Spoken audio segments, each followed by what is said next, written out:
favor, en 1 de Timoteo 1:12. Esta palabra lleva por título, yo soy el primero. Qué raro eso, ¿cierto? Pero es el mensaje que hoy día escuchamos en el mundo donde somos invitados a ser los primeros, a ser los campeones, a ser los ganadores. Pero Pablo también se considera el primero. Y vamos a ver primero en qué.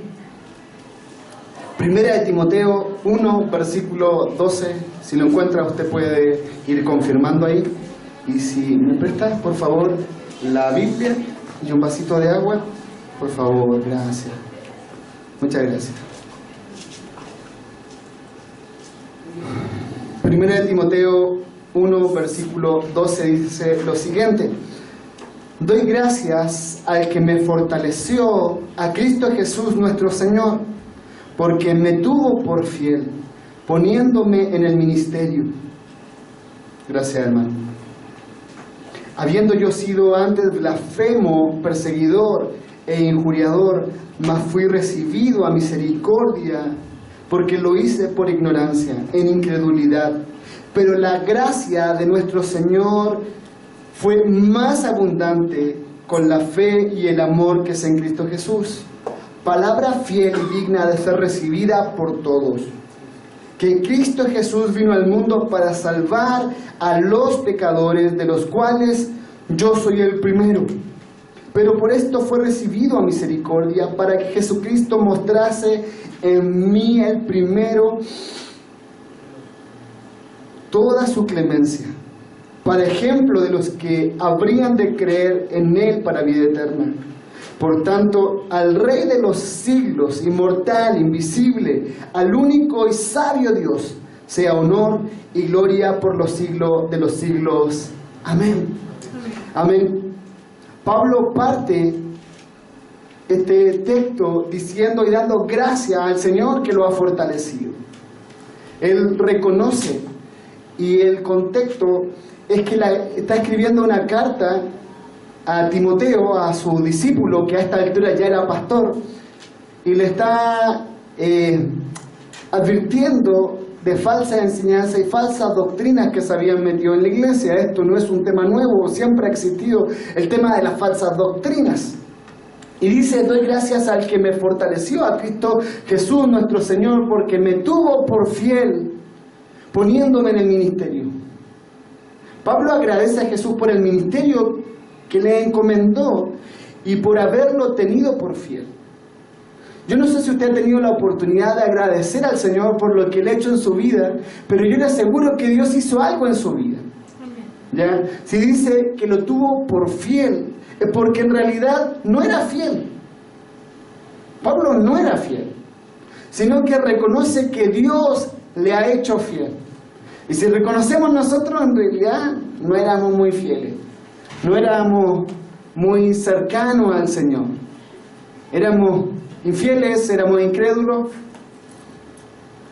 Y Pablo reconoce que Dios es el que lo declaró justo, no porque Él lo sea o lo merezca, sino por su pura gracia. Dígale al que está a su lado, tú eres justo por la gracia de Dios. No le diga una declaración profética, ¿ya? Diga eso. Tú eres justo por la gracia de Dios.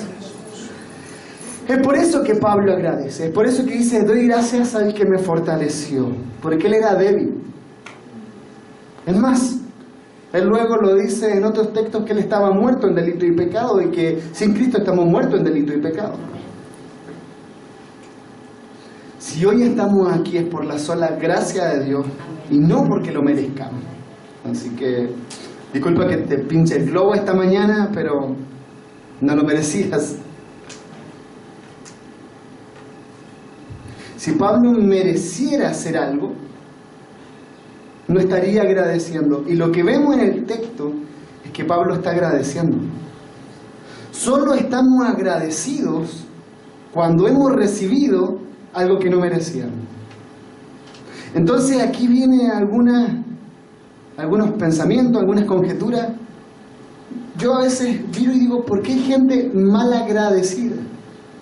¿Por qué hay gente que le cuesta agradecer? Porque a lo mejor no ha entendido que lo que ha recibido no se lo merecía. Si estamos aquí Si el Señor nos tiene en su camino, no fue por bueno, por lindo, no, fue por su pura gracia y misericordia.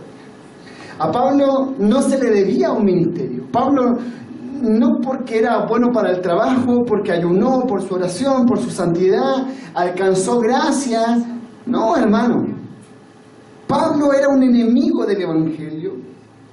Él no alcanzó misericordia, no alcanzó ministerio por su ardua labor. Él lo alcanza por la gracia, por la misericordia de Dios. Pablo sabía muy bien que no merecía el ministerio que se le encomendó. Y aquí viene una pregunta que me gustaría que respondamos hoy, es: ¿quién se merece servir a Dios? ¿Quién es digno de esta tan grandiosa labor? Porque a veces vemos el ministerio como un favor que le estamos haciendo a Dios, como una paleteada así: ya, Señor, para que te sientas bien, te voy a dar un me gusta con mi trabajo. ¿Sabe que ninguno de nosotros es digno del ministerio? Ni por nuestros estudios, ni por nuestras capacidades, ni porque sea amigo o enemigo del pastor. No lo merecíamos. El Evangelio de la Gracia no debe hacernos sentir superiores que los demás. No debe hacer eso. Al contrario, somos inferiores. Somos siervos. Estamos para servir. Y eso debe llevarnos a una condición de humillación, algo que no nos gusta, porque nadie quiere sentirse humillado. Al contrario, cuando tú te sientes humillado, tú defiendes tus derechos. Estamos en la era de defender los derechos, y si alguien te pasa a llevar o alguien te pisa el juanete, tú alegas y reclamas. Debemos entender que somos totalmente indignos e incapaces de ser salvos por nosotros mismos. Que mi mejor intención, mi mejor versión de mí es como trapo de inmundicia. Tu mejor versión es como trapo de inmundicia, como un estropajo. Esa es tu justicia. Dependemos meramente y absolutamente de la gracia y de la misericordia de Dios por todo lo que hacemos. Es por eso que lo único que podemos hacer en respuesta a la gracia de Dios es vivir para la gloria de Dios, es vivir en adoración constante. El tema es que tenemos un problema con la adoración. Hoy día la iglesia cree que vive en un constante musical de Hollywood o de Bollywood o no sé de dónde, y que cree que adoración es música. Pero eso es parte de la adoración. Pero la palabra del Señor nos dice que todo lo que respira alaba a Dios. Y que tú alabas a Dios con todo lo que hace, incluso con aquellas cosas que a lo mejor parece que no fuera adoración. Dios nos da un ministerio porque nos tiene por fieles. Y a veces nosotros nos convertimos en el juez de mi hermano o en mi propio juez y decimos: yo no soy digno de esto. En realidad nadie es digno de esto. Si somos honestos, nadie es digno. Nadie es digno de estar ejerciendo un pastorado, nadie es digno de estar ejerciendo un ministerio específico, ni siquiera por el sufrimiento que esa persona o por los estudios que esa persona haya tenido. No es digno. Pero Dios, en su infinita misericordia, nos hace partícipes y tener el privilegio de poder servir a Dios. No somos fieles, pero Cristo fue fiel hasta el final. Cristo fue fiel hasta la muerte, y su fidelidad es atribuida por la fe a tu vida. Es imputada. Ahora que entendemos nuestro principal problema y que fuimos regenerados y que la obra del Espíritu Santo nos santifica por medio de la palabra de Dios, podemos ser fieles. Solamente a través de la santificación podemos caminar en obediencia. Pero sin la obra del Espíritu Santo en nuestra vida, vamos a ser como el yoyo. ¿Han visto los yoyos? Suben, bajan. Pablo se vuelve a identificar con Timoteo como consiervo. No como un jefe, no como un patrón, no como una persona autoritaria, sino como un compañero de milicia. Timoteo, tú eres mi compañero de milicia. Aquí tú no eres ni mayor ni menor, tú eres mi amigo y estamos en la misma misión, sirviendo al Rey de Reyes. ¿Por qué tenemos un problema con el orgullo? Al que está en autoridad, nosotros no nos queremos someter. Pero nos vamos a someter a un compañero, nos vamos a someter a un amigo, cuando la palabra del Señor nos dice que debemos someternos uno a otro. Timoteo lo tenía claro. Pablo le recuerda que son solamente compañeros. Y Pablo recuerda que él había sido un blasfemo, perseguidor e injuriador. Anote esas 3 palabras. Blasfemo, perseguidor e injuriador. Pablo no dice que él se considera digno, al contrario, que se considera indigno. Que él había sido un perseguidor de la iglesia. Él estuvo a favor de la muerte de Esteban. Pablo, cuando era Saulo, odiaba a los cristianos. Y no solamente él blasfemaba en contra de Dios, en realidad nunca blasfemó en contra de Jehová, sino que blasfemó en contra de la persona de Cristo. Pero nosotros entendemos que Cristo es Dios, por lo tanto le hace blasfemo. Eso es lo que está diciendo Pablo. Y dice, yo soy un blasfemo. Y no solamente era un blasfemo, sino que obligaba a blasfemar a aquellos cristianos en la persecución contra el nombre de Cristo. Pablo, cuando era Saulo, había tenido permiso para llevar preso a los cristianos que iban en pos de Cristo, hasta que en un momento él tiene un encuentro personal con Jesús. Es más, él no tenía una cita con Jesús, porque a veces esto parece que fuera una cita y como que habían acordado. No. Dios sale a su encuentro, se revela en un momento de su vida y cambia su vida. Así como en un momento tú no lo estabas buscando y Cristo salió a tu encuentro y te encontró y transformó tu vida. No porque lo merecías. Eso es importante entenderlo porque parece que se nos olvida en el camino. Y parece que en el camino nos empezamos a creer superiores y empezamos a mirar a los mundanos como con desprecio. Empezamos a mirar a aquellos que no son salvos, a aquellos que tienen una práctica pecaminosa que no es igual a la mía, con autosuficiencia, como si nosotros hubiéramos alcanzado la salvación con nuestros propios méritos, con nuestras propias obras. Pablo dice que fue recibido a misericordia porque lo hice por ignorancia e incredulidad. Aún así eso no lo libraba. Pero la gracia de nuestro Señor Jesucristo fue más abundante en la fe y el amor que es en Cristo Jesús. La gracia del Señor fue más grande que me venció. La gracia del Señor en tu vida fue más grande que te hizo partícipe. Fue irresistible. No pudimos resistir tanto amor. Con lazos de amor me trajo. Con lazos de amor te trae. A pesar de ti. Tiene misericordia de ti. Y te da otra oportunidad y otra oportunidad, porque sus misericordias son nuevas y se renuevan cada día. Y Él espera con paciencia que te puedas arrepentir. Él espera con paciencia que tu actitud frente al Señor y frente a los hermanos y frente al mundo pueda cambiar. Porque su gracia es abundante, sublime gracia, hermosa gracia. Pablo reconoce que él era un incrédulo y que la única razón por la que fue salvo fue por la misericordia y por la gracia. No fue gracia más obras, no, hermano. Fue solamente la gracia, la sola gratia.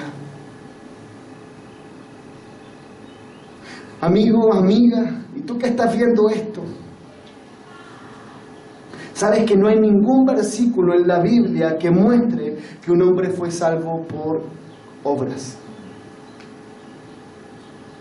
Las obras demostraron la gracia de Dios derramado en ese individuo. Pablo halló la fe y el amor de Cristo, se encuentra de frente. Él vivía en incredulidad, sin temor. Él vivía siguiendo un sistema religioso. Él a lo mejor se conocía los himnos, él se conocía las canciones. Tenía la última canción de Gibson.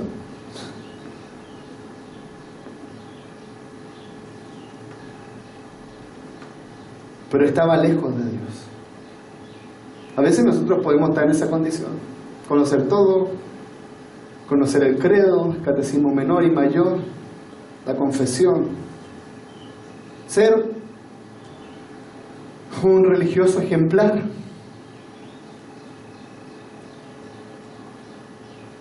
Saulo era así. Ese amor de Dios derramado en su corazón perdonó sus pecados. Ojo, Dios perdona tus pecados por amor a su nombre. En nuestra salvación la gracia de Dios abundó tanto, hermano, que Dios ideó un plan maravilloso y magistral de entregar a su propio Hijo para que muera en nuestro lugar. Cristo fue nuestro sustituto.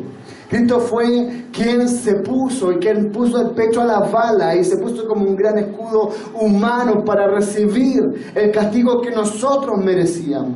Nosotros, sus enemigos, hijos de ira. Nosotros, hijos del diablo en otros momentos, que no merecíamos nada. Y nosotros se nos olvida eso y frente a ciertos hechos, a ciertas circunstancias, nos atrevemos a llamar a alguien desgraciado, sin gracia. Creo que de todas las ofensas más graves que uno le puede decir a alguien, es decirle desgraciado, sin gracia. Wow. Porque la gracia, cuando éramos desgraciados, tampoco la merecíamos. ¿Qué merece la gracia? ¿Qué se merece la gracia?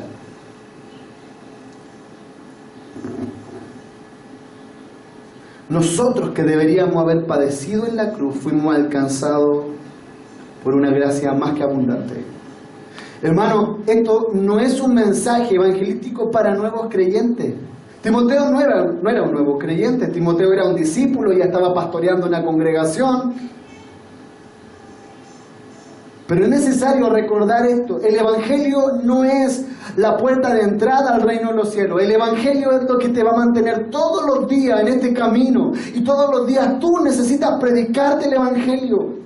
Porque tu veno, tu yo, hace que te olvides y levantes un ídolo que se llama yo, que lleva tu nombre y que te hace sentirte superior, que te hace sentirte grande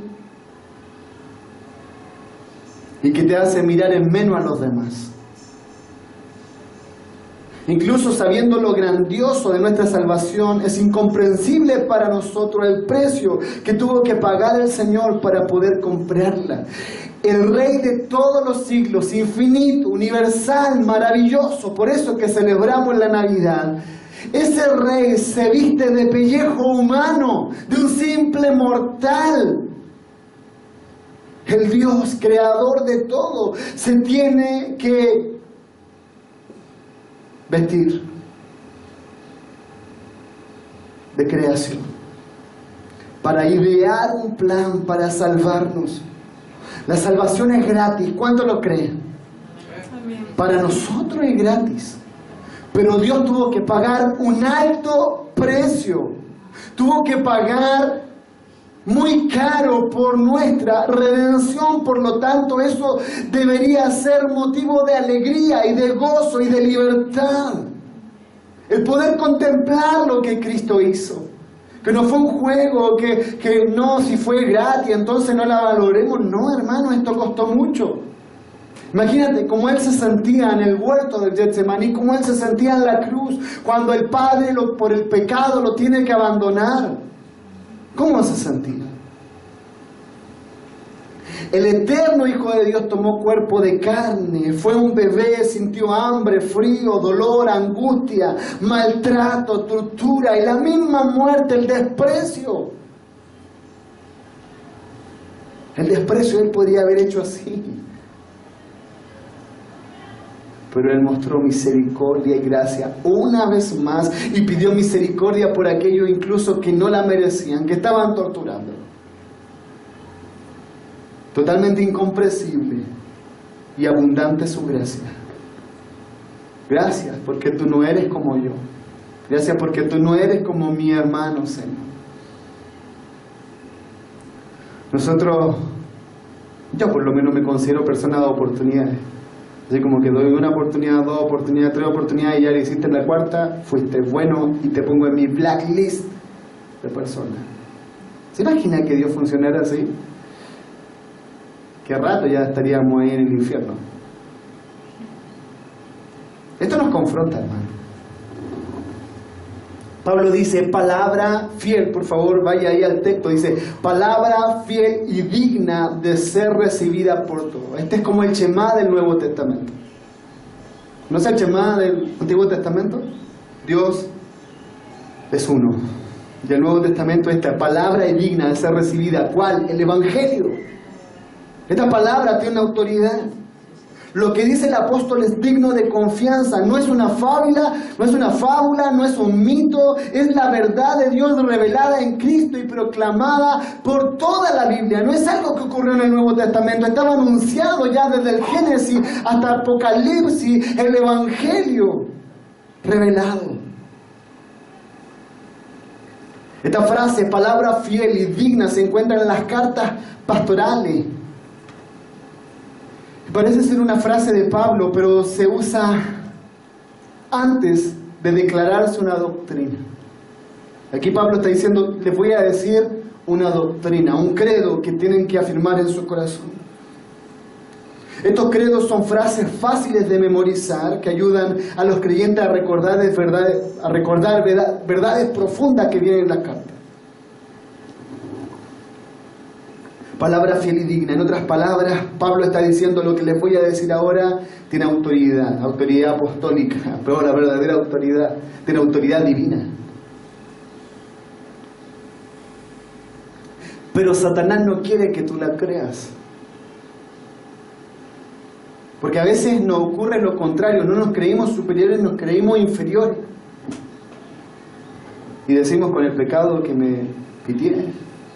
El pecado que hice, ya fuiste bueno, Dios se olvidó de mí, hipotequé mi destino, hipotequé mi propósito. Te fallé, Señor. Y nos eliminamos. Y Satanás viene, que es el acusador, y te dice, ¿sabes qué? Olvídate, Dios no te va a usar. Olvídate. Fallaste como hijo, fallaste como esposo o esposa. Fallaste, no eres digno. Pero mira lo que Satanás está diciendo. Satanás quiere frustrar el plan de Dios en tu vida, pero no puede. Por más que lo intenta, no puede. Porque Dios tiene autoridad. Spurgeon dijo lo siguiente: Satanás se desliza a través de la multitud y le susurra a una persona en su corazón y dice, no le creas. No creas el Evangelio, no creas lo que Dios dice. Y a otro le dice, ríete de eso. Esto le funciona a otro, pero a ti no te funciona. Fuera con eso. Y al pobre pecador el diablo le dice, no lo creas, es demasiado bueno para ser verdad. Por eso es que el Evangelio es locura para los que se pierden. ¿Cómo? Yo no tengo que hacer nada para ser salvo y la misericordia de Dios me alcanza sin pagar ningún precio. Sí, no, eso es demasiado fácil, eso es demasiado... Es ilógico. Por eso que es locura.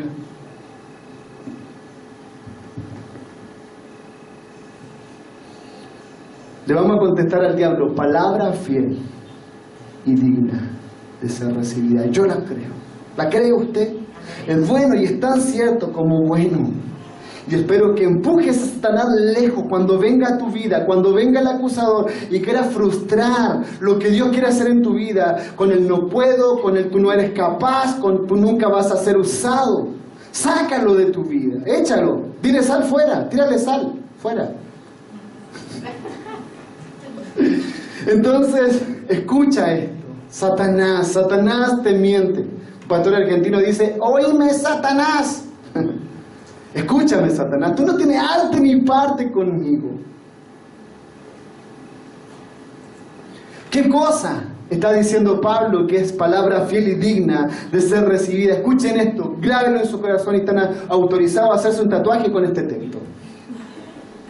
Que Cristo Jesús vino al mundo para salvar a los pecadores. Escuche eso. a los pecadores, a todos los pecadores, de los cuales, miren lo que dice Pablo, yo soy el primero. ¡Wow! ¿Pablo? ¿El apóstol? ¿El que escribió casi todo el Nuevo Testamento? Yo soy el primero. Pero por esto fui recibido a misericordia, para que Jesucristo mostrase en mí el primero toda su clemencia, para ejemplo de los que habrían de creer en Él para vida eterna. Aquí vemos la razón por la cual Pablo halló misericordia. ¿Y cuál fue la razón? Lo hemos estado hablando en todo el mensaje. ¿Cuál es la razón? ¿Cómo? Sin miedo, no tengan miedo de mirarlo a Él. ¿Ah? La gracia, ¿cierto? La gracia, la misericordia. Y no solamente Él recibe el Evangelio, escuchen esto, es súper importante, es la médula del sermón, lo que les voy a decir ahora. No para que solamente Él crea esta verdad, sino para que Él sea ejemplo de la verdad. Porque aquí está el problema de la dicotomía, de la división que tenemos con el mundo, porque el mundo no nos cree. Porque el mundo no le cree a la iglesia evangélica. Pablo dice que él ahora tiene que servir de ejemplo. ¿Escuchó eso? De ejemplo. Pregunta, ¿eres un ejemplo de la gracia y la misericordia de Dios? ¿Eres un ejemplo? Él servía de ejemplo tanto a los creyentes como a los no creyentes, de que no hay pecador que no pueda ser alcanzado por la gracia de Dios. Hermano, Saulo era brígido, era trígido, era más brígido todavía. De verdad que Saulo, yo no lo hubiera invitado a mi casa. Si había alguien que odiaba el cristianismo y a Cristo, era Pablo. No había ninguna forma de que él pudiera ser concebido intelectualmente de que el cristiano era, o de que el cristianismo era la verdadera religión. Él no podía entender eso. Su celo por el judaísmo rabínico era tal que no toleraba la existencia de la iglesia, y él lo único que quería era exterminar la iglesia. Así y todo, Jesús se le aparece en el camino, y que lo que hizo Pablo, lo único que hizo, creyó esto, que Jesús es el camino, la verdad y la vida, y que creyó que Jesús vino a salvar a los pecadores, y él responde, y dice, ¿y de esos pecadores? Yo soy el primero. Pregunta, ¿usted es el primero? En esto somos el primero. Nadie está afuera del alcance de Dios. Escuche eso. Ni el dictador más maldito o odiado. Escuche eso. Porque no hay pecado tan grande que la sangre de Cristo no pueda cubrir. Amén. El Señor Jesús vino no para ser el mejor maestro que el mundo haya conocido, aunque creo que fue el mejor maestro. No vino para que sea un ejemplo moral, aunque Él lo hizo, fue sin pecado. Él vino al mundo con un propósito. ¿Cuál es ese propósito? Salvar a pecadores, muy bien.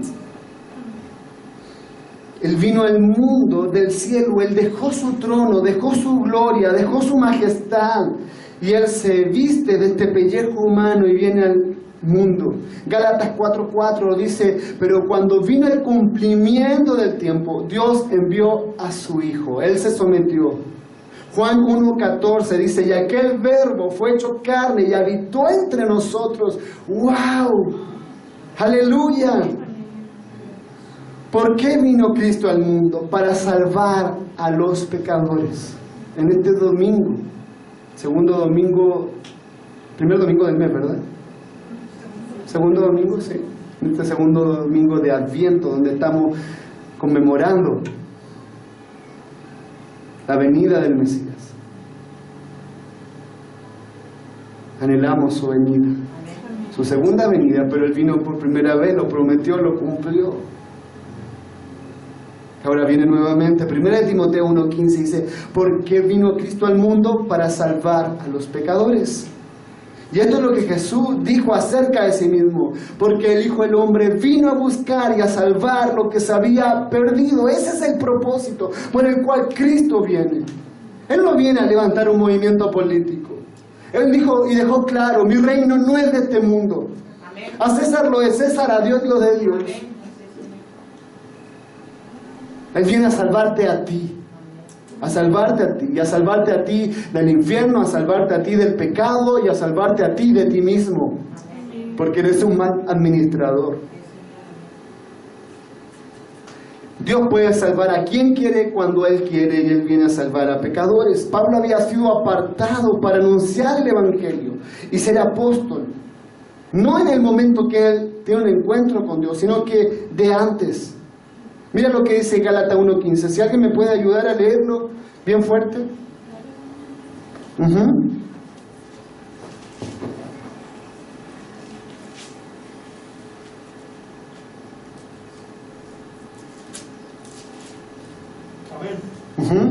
Pero cuando agradó a Dios, que me apartó desde el vientre de mi madre y me llamó por su gracia.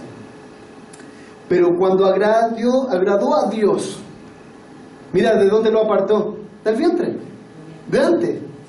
¿Ya? Y me llamó por su gracia. Pero aquí viene la pregunta, ¿qué pasó en el medio? Si Dios lo había llamado, ¿Pablo escapó de la voluntad de Dios? ¿O se salió del control de Dios esta circunstancia? No, hermano, Pablo nunca estuvo fuera del control de Dios. Y te voy a decir a ti, nunca has estado fuera del control de Dios. Lo que Dios te va a hacer, te va a dar hilito. Espero que cuando escuches su voz venga, porque si no escuchas cuando Él te llama con una voz suave, te va a llamar con una voz que no es tan suave y te va a doler, pero te va a llamar y te va a traer.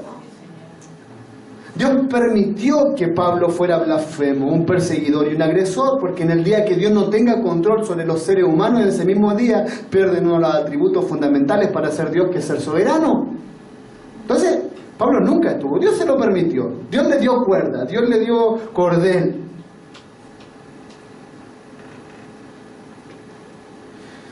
¿Para qué? Para que su conversión sea una evidencia de su misericordia, de su gracia y del poder de Dios para salvar. Dios evidenció eso. El texto dice que Cristo vino al mundo para salvar a pecadores. El darwinismo, ¿usted conoce a los seguidores de Darwin? Enseña que el hombre es solo un animal, ¿ya? Otro de los grandes simios que evolucionó a formas inferiores. Eso no lo entiendo, ¿por qué a formas inferiores y no formas superiores? Bueno, lo entiendo. Pero si el darwinismo es cierto, ¿por qué tuvo que Cristo venir si el hombre es solo otro animal? ¿Por qué Cristo tuvo que venir desde el cielo y morir en la cruz? Te diré por qué. Porque el hombre es la creación de Dios. Es una creación especial. El hombre no evolucionó de formas inferiores de vida. Fue creado a la imagen de Dios, dice Génesis 1:27. Pero el principio del hombre, ¿qué pasó después que fue creado? Se descarrió. Él pecó y su pecado se fue transmitido a todas las siguientes generaciones. Y todos se convierten en pecadores por una naturaleza. Y no solamente por naturaleza, sino que también por práctica, ¿ya? Y la Biblia enseña que el hombre fue creado por Dios, pero se hizo pecaminoso. Por eso es que Cristo tenía que venir a morir en la cruz y resucitar de los muertos para salvar a los hombres y a las mujeres del pecado. Por eso es que tenía que venir. Primera de Timoteo 1:17. ¿Estamos ahí, cierto? Dice así: por tanto, el Rey de los siglos, mire, escuche esto, el Rey de los siglos, subráyelo en su Biblia, inmortal, invisible, el único y sabio Dios, sea honor, gloria por los siglos de los siglos, amén. Por tanto, el Rey de los siglos, el Rey inmortal, el Rey invisible, el Rey que es único y sabio Dios, sea honor, gloria por los siglos de los siglos. Hermanos, cuando nosotros podemos contemplar el Evangelio, tiene que provocar en nosotros adoración innata. Adoración. contemplar y decir, wow, Señor, qué bacán fuiste, qué pulento fuiste, qué grandioso, qué maravilloso. Esta doxología, así se le llama a este texto, esta doxología, me parece tremendamente hermosa. Me imagino a Pablo escribiendo esta carta y pensando en todo lo que Dios hizo por él y por dónde lo llevó. Que el Señor le tuvo por digno. ¿Y sabe qué? Viene a mi mente el texto que dice, al que mucho se le perdona, mucho ama. Y Pablo dijo, wow, yo no solamente quiero convertirme en un cantante de canciones bonitas para agradecer lo que tú hiciste por mí. Yo quiero ser un misionero incansable. Fui un perseguidor implacable, ahora soy un misionero incansable y quiero vivir toda mi vida para tu gloria. Ir más allá para que otros escuchen esta buena noticia del Evangelio. 30 años duró su ministerio. Fue el apóstol que más fundó iglesia. Llevó el Evangelio a todo el imperio romano. De haber sido usado por Dios de forma tan maravillosa, él de repente siente la indignidad de ser el primero de los pecadores. Nunca se le olvidó de dónde Dios lo sacó, hermano. Nunca se te olvide. Esa es la motivación por la cual amamos a este Dios. No es tu ministerio, no es porque te pongan en un directorio, no porque tengas una honra, que nunca pase eso en tu corazón, hermano. Ese es el engaño del diablo. Subiré a lo alto, me sentaré en su trono. No, ese es el gran mentira. Todo es para la gloria de Dios. Él se sentía indigno y el peso de su pecado lo puede contemplar una y otra vez.